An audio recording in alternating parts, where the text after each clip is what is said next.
Welcome to my channel. ఏం కూర అని ఆలోచించడానికి గంటల తరబడి టైం పట్టేస్తూ ఉంటుంది. వీళ్ళేమో ఏం చెప్పమంటే చెప్పరు. వీళ్ళకి ఇష్టమైంది ఏంటో సర్లే ఏదో ఒకటి వండేద్దామని చెప్పేసి వంకాయలున్నాయి, ముందు అవి కట్ చేసేద్దాం. వంకాయలు ఇప్పుడు కూడా ముందుకు ఒకసారి కడిగేసుకుని తర్వాత ఏం చేయాలంటే ఉప్పు వేసుకుని దాంట్లో వేసుకోవాలి. మొక్కలు కట్ చేసిన తర్వాత ఆల్రెడీ వంకాయ శనగపప్పు వండుదామని డిసైడ్ అయిపోయింది. ఇంతకీ లాస్ట్కి శనగపప్పు వచ్చేసేసి మనం కడిగేసుకుని 3 విధులు సేమ్ చేసుకుంటే అయినా సరే ఇంకా పలుకు ఉండాలి కొంచెం, ఎందుకంటే కూరలో ఉడికేటప్పటికి ఇంకా కొంచెం పలుకు ఉంటుంది కాబట్టి మనం శనగపప్పు ఇలా ఉడకబెట్టేసుకుని పక్కన పెట్టేసుకోవాలి. ఇదే మనకి ప్రాసెస్ చాలా వరకు అయిపోతుంది. ఇలా అయితే తేలిగ్గా అయిపోతుంది. మనకు కావాల్సిన ఉల్లిపాయలు పచ్చిమిర్చి తీసేసుకుని ముక్కలు కోసేసుకుని పక్కన పెట్టేసుకుని బాణీలోనేమో కొద్దిగా ఎల్లిపాయలు దంచుకుని వేసుకుంటే ఈలోపు వేగుతూ ఉన్నప్పుగా మనం జీలకర్ర, ఆవాలు, మినపప్పు, శనగపప్పు, కరివేపాకు, ఎండుమిర్చి వేసుకోవచ్చు. వేసుకున్న తర్వాత బాగాని అవి చిటపట్లు ఆడతాయి కదా, చిటపట్లు ఆడినంత ఉల్లిపాయ పచ్చిమిర్చి వేసుకోవాలి.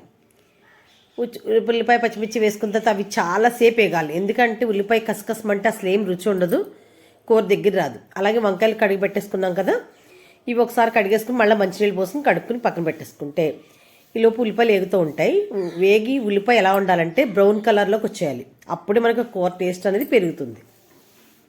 ఏ కర్రీకైనా ఉల్లిపాయ బ్రౌన్ కలర్లోకి వచ్చేస్తేనే మాకు ఎక్కువ అన్నం కలుస్తుంది, కూర టేస్టీగా ఉంటుంది. ఇది గుర్తుపెట్టుకోండి ఫస్ట్ టిప్పు, ఓకేనా. మీకు అంతగా కసకసమంటున్నాయి అనుకోండి, కళ్ళుప్పు ఉంటుంది కదా, అది కొంచెం వేసుకుంటే కళ్ళుప్పు బాగుంటుంది. బాగుంటే మీకు అప్పుడు ఈలోపు మా మనవరాలు వచ్చింది, ఇంకా వాళ్ళు పెద్దనగా తీసుకొచ్చారు. వాళ్ళు పెద్దనగా దింపేసి వెళ్ళిపోయారు. 12 అయిపోయింది అన్నమాట టైం. ఇవాళ లేట్ అయిపోయింది కర్రీకి, దింపేసి వెళ్ళిపోయారు. అదే చూడండి, బాటిల్ బ్యాగ్ 2 నేనే తీసుకొస్తాను, నువ్వు రాక అంటుంది.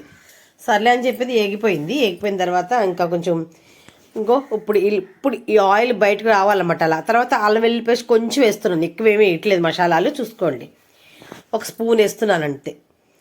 అవి వేసిన తర్వాత కమ్మట వాసన వచ్చేలాగే వేగనివ్వాలి. ఆ చిటపట్లు ఆడుతున్నప్పుడు అల్లం పైకి ఎగురుతుంది, మనకు తెలిసిపోతుంది. ఈ తర్వాత మనం వంకాయ ముక్కలు వేసుకుని మగ్గబెట్టుకోవాలి. లేత వంకాయ అయితే కాబట్టి కంపల్సరీ మనకి త్వరగా మగ్గిపోతుంది, కమ్మగా ఉంటుంది, ముక్క మనకు కనపడదు.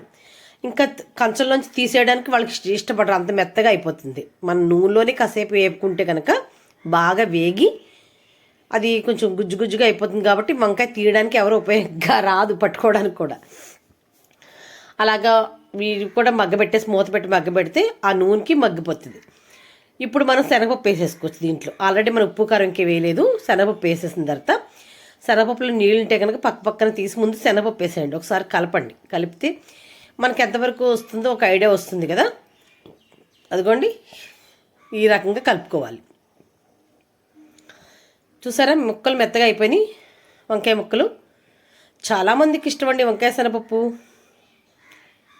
ఈ రకంగా మనం కలుపుకున్న తర్వాత దీంట్లో తగినంత కారం, మీరు ఎంత వేసుకుంటారో అలాగా ఆ కారం, ఉప్పు, పసుపు వేసుకుని ఇంకొకసారి కలుపుకోవాలి.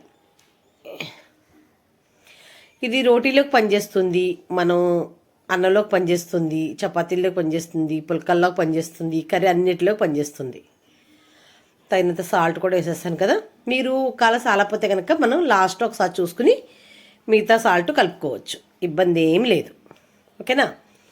ఇలా కలుపుకున్న తర్వాత ఒక్కసారి అలా 2 నిమిషాలు మూత పెట్టేసుకుని అలా వదిలేయాలి. ఎందుకంటే ఆ వాటర్ శనగపప్పులోని వంకాయ ఇదంతా కలిసి వాటర్ వచ్చింది కదా, వాటర్ కొద్దిగా ఎగురుతుంది.